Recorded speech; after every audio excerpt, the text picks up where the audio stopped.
The acrid smell of chemical death hit me before I even opened the back gate. Sweet Arizona morning air, usually perfumed with desert sage and the gentle hum of 15 thriving hives, now reeked of industrial pesticide. I knew what I'd find, but seeing it still knocked the wind out of me. My bees were dying. Not just dying, convulsing, twitching in the artificial grass beneath their hives like tiny broken machines. $47,000 worth of rare genetic specimens, 3 years of careful breeding, a potential breakthrough in colony collapse disorder resistance, all of it poisoned in a coordinated dawn attack. I knelt beside Hive 7, watching my prized Carniolan Russian hybrid queens struggle in their final moments. The metallic taste of rage filled my mouth as I calculated the devastation. But here's what the bastards in the Golden Meadows HOA didn't know about their quiet neighbor with the bee hobby. I wasn't just some eccentric programmer playing with insects. I was a blockchain forensics specialist who traced millions in stolen cryptocurrency for the FBI, and I was about to turn those skills on whoever had just declared war on me. The smell of pesticide couldn't hide the scent of desperation. Someone was very, very afraid of my little research operation. The question was why. Let me ask you something. Where are you watching from, and have you ever dealt with an HOA that seemed hell-bent on destroying something you loved? Drop it in the comments, because what happened next in Scottsdale, Arizona, is going to make your blood boil. But the revenge? Oh, the revenge was beautiful. And if you've ever wondered how a guy with a computer and some angry bees can take down a multi-million-dollar fraud operation, stick around. You're about to find out. 3 months earlier, I'd been just another burned-out tech worker trying to find meaning beyond optimizing ad-click algorithms for a San Francisco startup. Oliver Harris, 30 years old, making mid-six figures writing smart contracts for a company that helped billionaires hide money in digital wallets. The irony wasn't lost on me later. The breaking point came during a video call with my dying grandfather back in Iowa. Grandpa Joe had been a beekeeper for 60 years, watching his operation slowly destroyed by neonicotinoid pesticides that turned his gentle workers into neurological wrecks. Ollie, he'd wheezed through the oxygen mask, someone's got to save them little girls. They're all that's keeping the world fed. 2 weeks after his funeral, I'd liquidated my crypto portfolio, taken my remote work arrangement, and moved to Golden Meadows, a pristine retirement community in Scottsdale where the HOA fees were steep, but the regulations seemed reasonable. Clean air, minimal pesticide use, perfect for establishing a high-tech research apiary. I invested everything, $200,000 in specialized equipment, climate-controlled queen-rearing chambers, IoT sensors for real-time hive monitoring, even a small genetics lab for DNA sequencing. The goal was simple: breed bee colonies resistant to the diseases and chemicals killing pollinators worldwide. Arizona State University was interested. The USDA had hinted at federal funding. This was my chance to use technology for something that mattered. The neighbors seemed fascinated at first. Mrs. Chen from 2 doors down brought her grandkids to watch the bees through the observation hive's glass panels. Tom Rodriguez, a fellow remote worker, helped me set up the wireless sensor network that monitored everything from hive temperature to wingbeat frequencies. Even some of the retirees appreciated having their desert gardens buzzing with pollinators for the first time in years. But I should have paid more attention to the man in the white BMW who drove slowly past my fence every morning, always talking on his phone, always staring at the small crowd of researchers who'd started visiting my operation. Reginald Plampton had the kind of smile that cost money to perfect. Porcelain veneers, probably $8,000 worth, framing words that dripped with practiced charm and barely concealed contempt. At 63, he'd cultivated the image of a successful financial advisor, silver hair styled weekly, tennis whites that probably cost more than most people's rent, and a handshake that lingered just long enough to establish dominance. He'd been president of the Golden Meadows Homeowners Association for 6 years running, unopposed each election because, as he liked to remind everyone, leadership requires sacrifice, and frankly, most people lack the vision for community excellence. What nobody knew was that Reginald's wealth didn't come from wise investment strategies or his boutique advisory firm. It came from systematically defrauding elderly clients through an elaborate Ponzi scheme that had already stolen over $3.2 million from retirees across Arizona, Nevada, and California. The scheme was elegant in its simplicity. Plampton's firm, Sunset Securities, promised guaranteed returns through exclusive private equity opportunities that existed only on forged documents and fabricated quarterly reports. New investor money paid the returns of earlier victims, while Plampton skimmed 70% off the top, funneling it through a maze of cryptocurrency wallets and offshore accounts. He'd gotten away with it by targeting isolated retirees, people whose adult children lived far away and who trusted a man with such an impressive reputation in their exclusive community. Golden Meadows itself was part of his hunting ground. A third of the residents had invested their retirement savings with Sunset Securities. But the scheme required constant feeding, new victims to keep the mathematics of fraud working, and that meant maintaining his reputation as Golden Meadows' guardian of property values and community standards. Any disruption, any unwanted attention, any reason for federal investigators to take an interest in the neighborhood could bring everything crashing down, which was exactly what my bee operation represented. Research scientists from ASU, grad students documenting breeding programs, agricultural inspectors checking on genetic work, a steady stream of official visitors who might notice irregularities, ask questions, or worse, recognize Reginald's face from a wanted poster that didn't exist yet but might someday. The bees had to go, and if the stubborn programmer wouldn't listen to reason, well, Reginald had dealt with obstacles before. The first attack came on a Tuesday morning in March, delivered with the sterile efficiency of legal paperwork. I was calibrating the hive scales, precision instruments that tracked honey production and population changes to the gram, when my doorbell rang with the sharp authority of someone unused to waiting. Reginald stood on my porch, flanked by 2 other HOA board members, clipboard in hand, wearing the expression of a man delivering divine judgment. The Arizona sun bounced off his perfectly styled hair as he cleared his throat with theatrical precision. "Mr. Harris," he began, consulting his papers with practiced drama, "the Golden Meadows Homeowners Association Board has voted unanimously to implement Emergency Resolution 247B, effective immediately." The document he thrust at me was impressive. 3 pages of legal-looking language that boiled down to a simple ultimatum. Remove all dangerous insects and associated breeding apparatus within 72 hours, or face daily fines of $1,000 with eventual forced removal at my expense. Dangerous insects? I managed, still processing the absurdity. These are honeybees. They're literally saving agriculture. Reginald's smile tightened, revealing those expensive teeth. "Mr. Harris, Golden Meadows residents deserve a safe environment free from stinging insects that could trigger allergic reactions or traumatize children. Furthermore, your activities have attracted numerous unauthorized visitors, creating security concerns and parking violations." "I have permits for the research," I protested. "Arizona State University approved this site. The USDA is considering federal funding for this exact project." "Federal attention," Reginald repeated, and for just a moment his composure slipped. Something flickered behind his eyes, not concern for community safety, but genuine fear. "That's precisely the problem. We can't have government agencies disrupting our peaceful community with their investigations and protocols." The way he said investigations sent a chill down my spine that had nothing to do with the morning air. This wasn't about bees or property values or community aesthetics. This was about something much bigger, something Reginald desperately needed to keep hidden. But I was still thinking like a researcher, not a target. I promised to review the resolution, consult with ASU's legal team, maybe negotiate some reasonable accommodations. Professional courtesy between neighbors. I had no idea I was dealing with a man who'd built his life on other people's broken dreams and stolen retirements. When reasonable discourse failed, Reginald escalated with the precision of someone who'd perfected intimidation through legitimate channels. The 72-hour deadline passed without me removing a single hive, and the harassment began in earnest. First came the daily fine notifications, professionally printed invoices for $1,000 each, delivered by certified mail with the regularity of a subscription service. Within a week, I owed the HOA $7,000 in compliance penalties, with interest compounding daily. Then the classifications began. Suddenly, my genetic sequencing equipment became a biological hazard requiring specialized containment protocols. My climate-controlled queen chambers were unauthorized structures violating residential zoning. The IoT sensors monitoring hive health became surveillance devices threatening neighbor privacy. The anonymous complaints started arriving at every possible government office. Someone reported me to the Arizona Department of Health Services for conducting unlicensed genetic experiments in a residential zone. The county received tips about dangerous swarm activity and potential biosecurity violations. Even the Postal Service got a complaint about package deliveries containing suspicious biological materials. Each investigation required hours of my time, explaining legitimate research to confused bureaucrats who'd never heard of bee genetics. Each cleared complaint cost money in legal fees and lost work time. Each vindication seemed to trigger 2 new anonymous reports. But here's what most people don't understand about programmers. We're pattern recognition machines. Every system has logic, even systems designed to look chaotic. And the pattern here was becoming clear. Someone with detailed knowledge of my operation was systematically targeting every possible regulatory angle, while carefully staying within legal bounds. During the 3rd week of harassment, I set up hidden cameras around the property perimeter.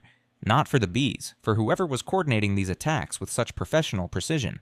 The footage revealed Reginald making phone calls from his white BMW parked just outside camera range but clearly visible through telephoto lens. Body language suggested heated conversations, aggressive gestures, someone giving orders rather than receiving them. And always, he'd drive past slowly after each call, studying my property like a general surveying a battlefield. The metallic taste of realization hit me harder than the original rage. This wasn't just HOA overreach or personal vendetta. Reginald was afraid of something specific, something my research operation represented. Federal attention, government scrutiny, official investigations that might look too closely at Golden Meadows' model resident. But I still didn't understand the true scope of what I'd stumbled into. That revelation came when Reginald stopped playing by bureaucratic rules and decided to solve his problem with direct action. The pesticide attack happened on a Thursday morning in April, timed perfectly between my usual hive inspections. Professional-grade organophosphate applied with surgical precision to maximize casualties while avoiding detection. Not the crude poisoning of an angry neighbor, but the calculated work of someone who understood both chemistry and timing. I found them at dawn, 15 colonies worth of dying bees covering the ground like a living carpet of agony. The smell was overwhelming. Chemical death mixed with the honey-sweet scent of ruptured comb and the acrid pheromones of mass panic. 3 years of careful breeding, genetic lines that could have revolutionized pollinator resistance reduced to twitching corpses in artificial grass.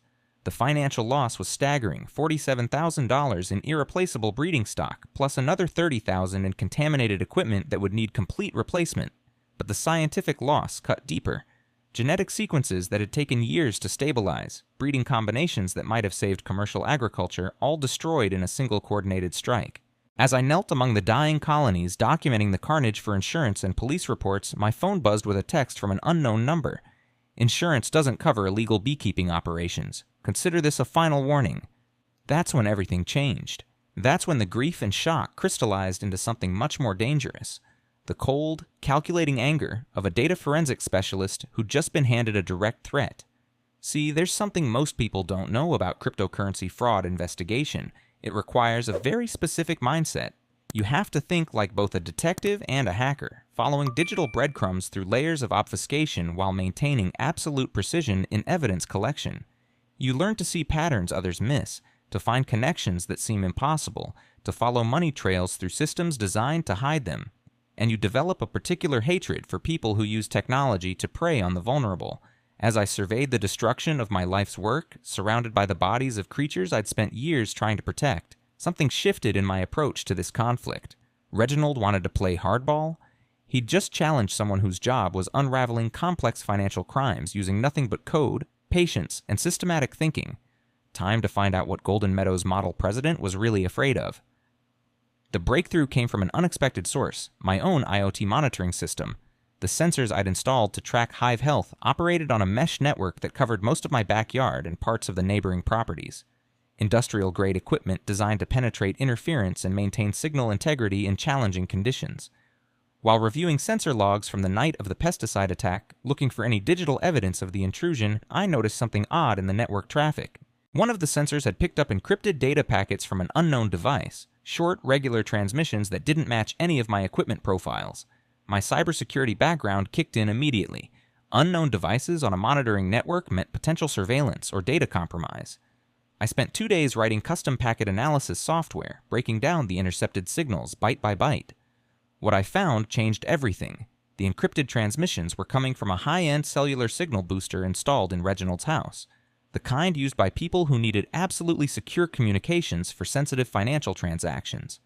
But cellular boosters don't usually broadcast encrypted packets to external networks, unless they're part of a more sophisticated system designed to mask digital communications from standard network monitoring.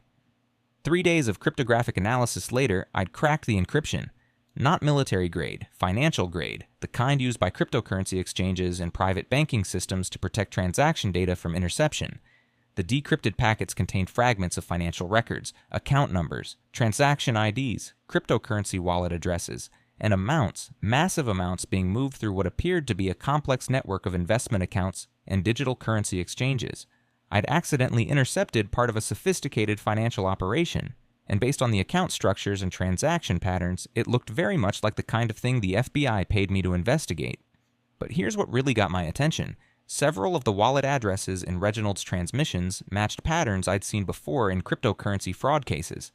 wallet chains designed to obscure the original source of funds through multiple rapid transfers, the digital equivalent of money laundering, perfected for an age where cash transactions left too many physical traces.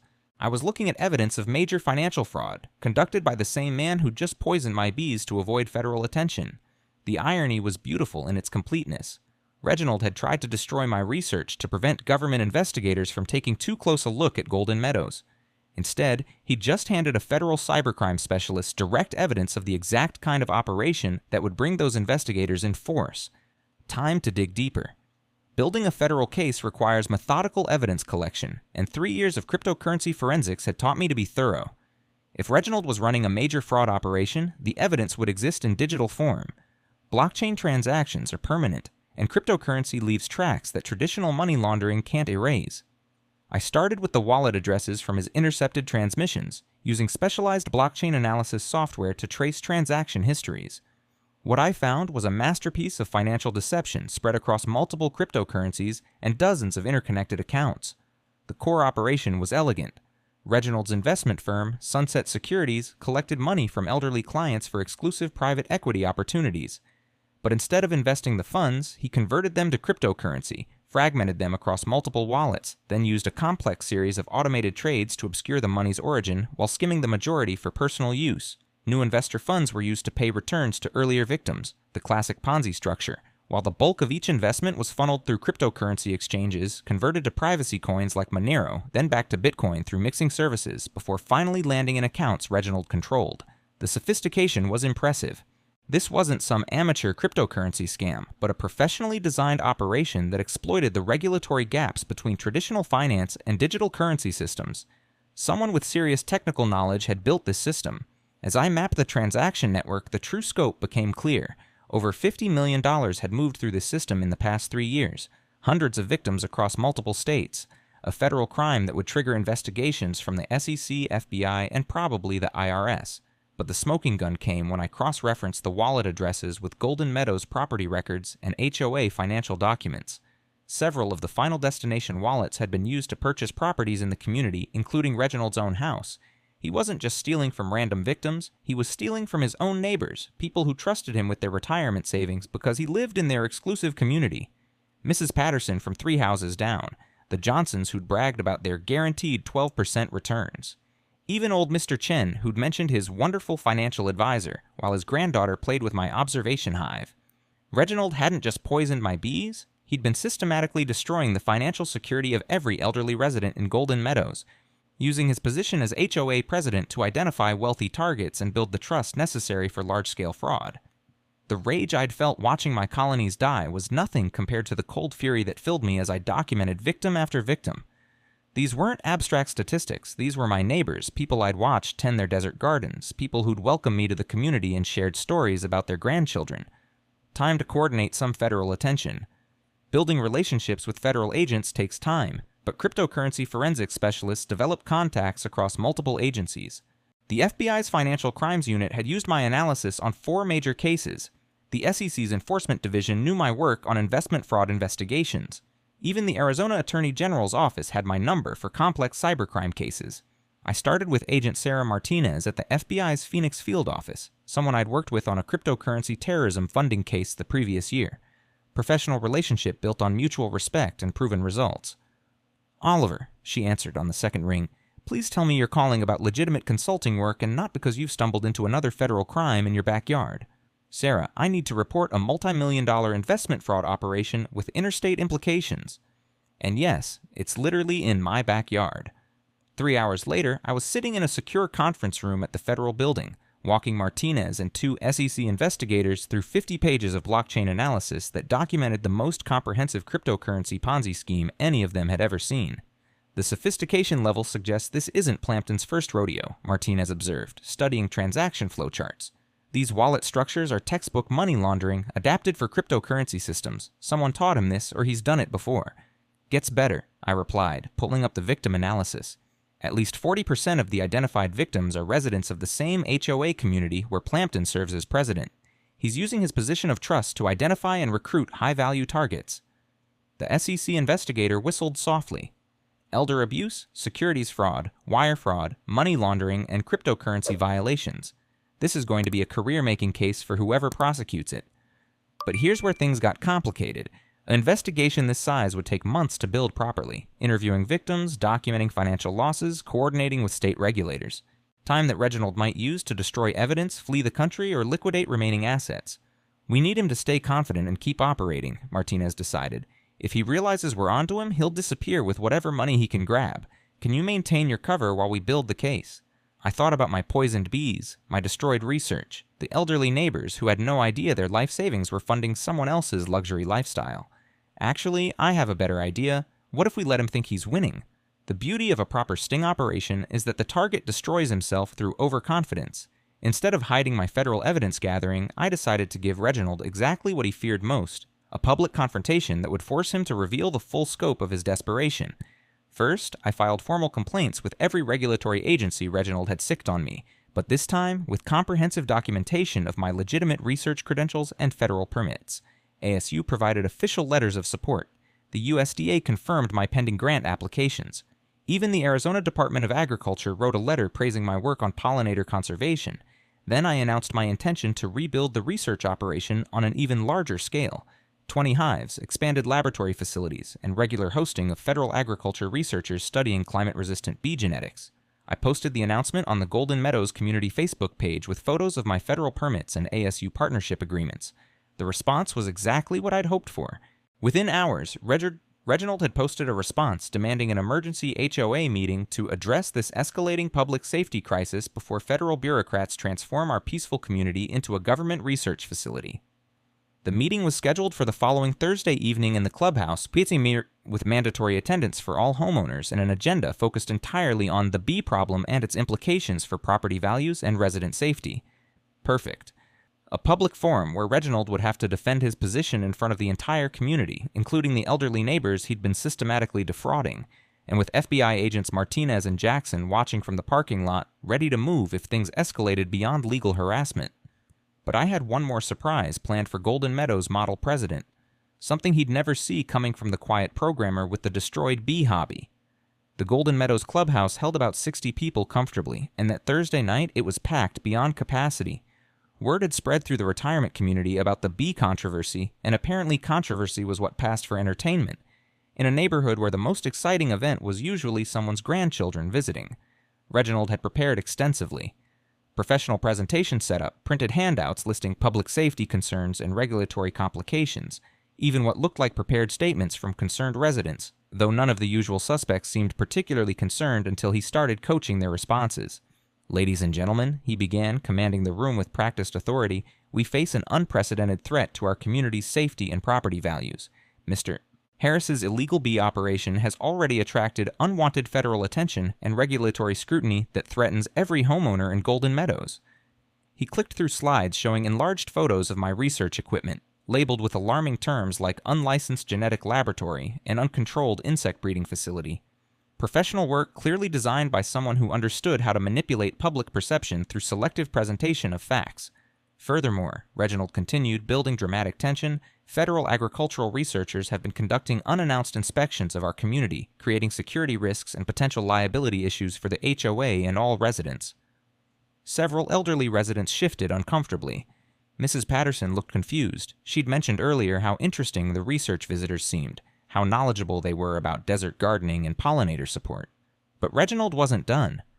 The potential regulatory and legal complications could impact property values, insurance rates, and even federal tax implications for all residents.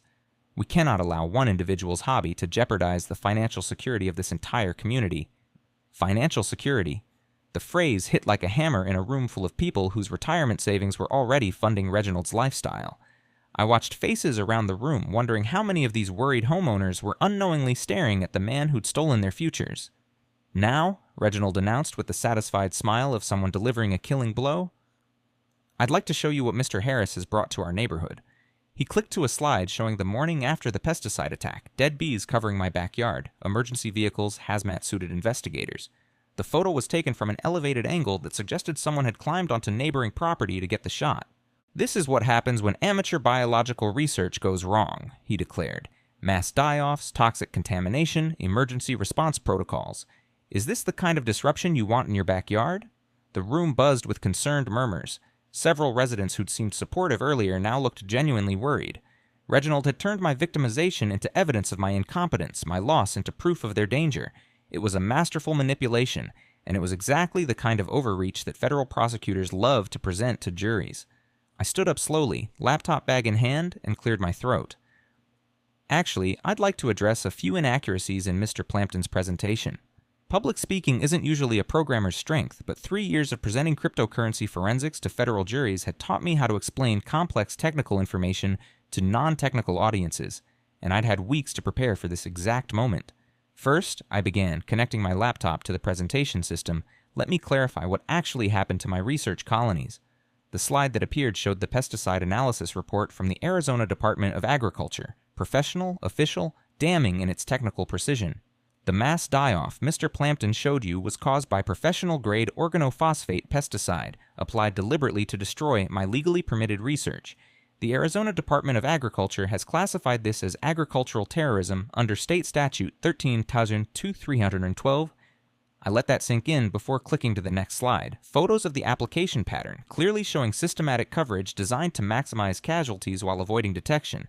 This wasn't an accident or research failure. Someone with knowledge of both chemistry and bee behavior deliberately destroyed $47,000 worth of federally registered genetic research stock. The room had gone completely quiet. Mrs. Chen looked shocked.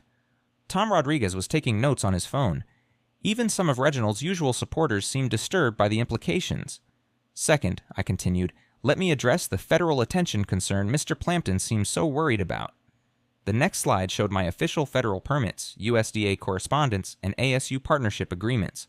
All legitimate, all public record, all completely legal. Arizona State University's entomology department has partnered with federal agriculture agencies to address the pollinator crisis that's threatening southwestern crop production. My research site was selected specifically because of its isolation from pesticide contamination and urban interference. I clicked to an economic impact analysis.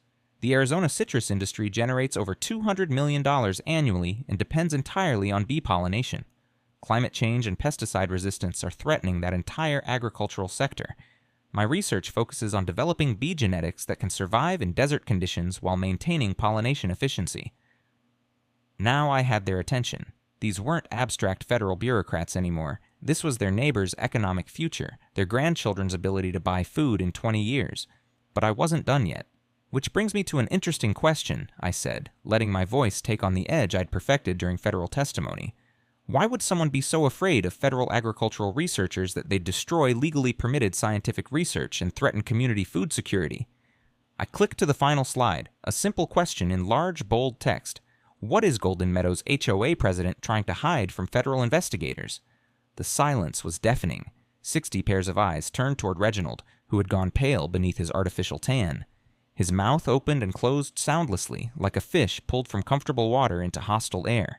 That's... He began, then stopped, visibly struggling to regain his composure. That's a completely inappropriate insinuation. I resent the implication that legitimate community safety concerns somehow represent... He trailed off, realizing that every word was digging him deeper into exactly the kind of public attention he'd been desperately trying to avoid. That's when Agent Martinez stepped through the clubhouse door, FBI credentials clearly visible, followed by 2 SEC investigators and an Arizona Attorney General representative. "Ladies and gentlemen," Martinez announced in the clear, authoritative voice of someone who'd done this many times before. "I apologize for the interruption, but we need to speak with Mr. Reginald Plampton regarding some financial irregularities that may affect residents of this community." What happened next was beautiful in its swift efficiency. Federal agents don't waste time with dramatic revelations when they have solid evidence and cooperative witnesses. Within minutes, Reginald was in handcuffs, reading from a small card in a shaking voice while his neighbors watched their trusted HOA president become a federal defendant. But the real fireworks started when Martinez addressed the stunned room full of Golden Meadows residents. If anyone in this community has invested money with Sunset Securities or provided financial information to Mr. Plampton in his capacity as an investment advisor, we need to speak with you immediately. We have evidence of a multi-million-dollar fraud operation that may have targeted residents of this community specifically. The room erupted. Mrs. Patterson started crying. She'd invested her late husband's life insurance settlement with Reginald just 6 months earlier. The Johnsons looked stricken, whispering urgently about their guaranteed returns and quarterly statements that now seemed too good to be true. Even the Chens, who'd seemed like casual acquaintances, admitted they'd put their grandson's college fund into one of Reginald's exclusive opportunities. As federal agents began organizing victim interviews and evidence collection, I packed up my laptop and prepared to leave. My part in this was largely finished. The forensic evidence I'd gathered would be entered into official channels, and criminal prosecutors would take over from here. But Mrs. Patterson caught my arm as I reached the door. "Oliver," she said, tears still visible on her cheeks, "how did you know? How did you figure out what he was doing to us?" I thought about my grandfather's wheezing voice, my poisoned bees, the 3 months of systematic harassment designed to drive away the one person in Golden Meadows with the technical skills to recognize sophisticated financial fraud. Sometimes, I told her, the best way to hide a crime is to commit another one. Reginald destroyed my research because he was afraid federal investigators would discover his investment fraud. But destroying my research gave me access to evidence of his fraud. He created the exact problem he was trying to prevent. She nodded slowly, processing the logic of unintended consequences. "And the bees?" she asked. "Will you be able to rebuild your research?" I smiled, thinking about the phone call I'd received that afternoon from the USDA grant office. Sometimes, federal attention is exactly what you want. 6 months later, Reginald Plampton was sentenced to 25 years in federal prison for wire fraud, money laundering, securities violations, and elder abuse affecting over 200 victims across 7 states. The total financial loss exceeded $58 million, making it one of the largest cryptocurrency-enabled Ponzi schemes in Arizona history. The Golden Meadows community established a victim support fund that recovered nearly 40% of stolen assets through asset forfeiture and international cooperation agreements. Mrs. Patterson got back enough to secure her retirement. The Johnsons kept their house. The Chens started a new college fund, this time with legitimate financial advisors who provided SEC-registered documentation. As for me, the federal agriculture grant came through exactly as promised. $2 million over 5 years to establish Arizona's first climate-resistant pollinator research facility. Arizona State University provided laboratory space and graduate student support. The USDA designated my work as critical infrastructure for southwestern agricultural security. I rebuilt the research operation on a scale that would have been impossible before Reginald's attack. 30 hives representing genetic lines from around the world, a climate-controlled laboratory that rivals university facilities, and IoT monitoring systems that track everything. From individual bee behavior to colony-wide genetic expression patterns. The irony is perfect. His attempt to destroy my small research hobby resulted in a federally funded operation that's already producing results beyond anything I'd originally imagined. The breakthrough came 8 months after rebuilding, when my Carniolan Russian hybrid queens demonstrated complete resistance to Varroa mites, while maintaining exceptional honey production in desert conditions. Commercial beekeepers from California to Texas are now requesting breeding stock.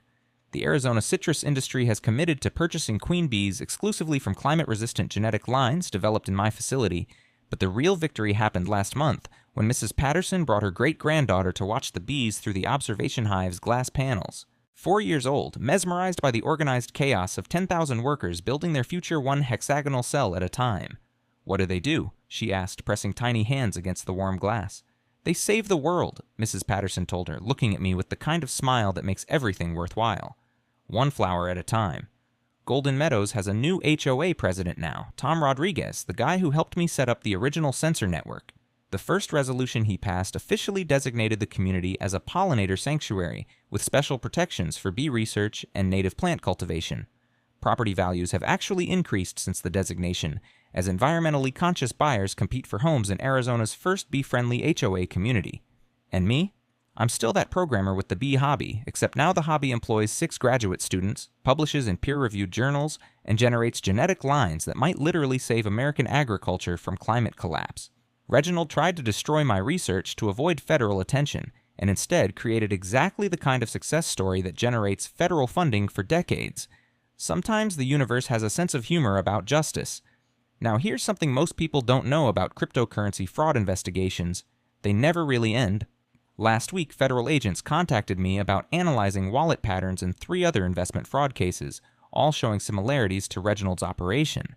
Apparently someone taught him those sophisticated laundering techniques, or he taught them to other people before his arrest, which means I might have another story for you soon about what happens when financial predators think they're smarter than the systems designed to catch them.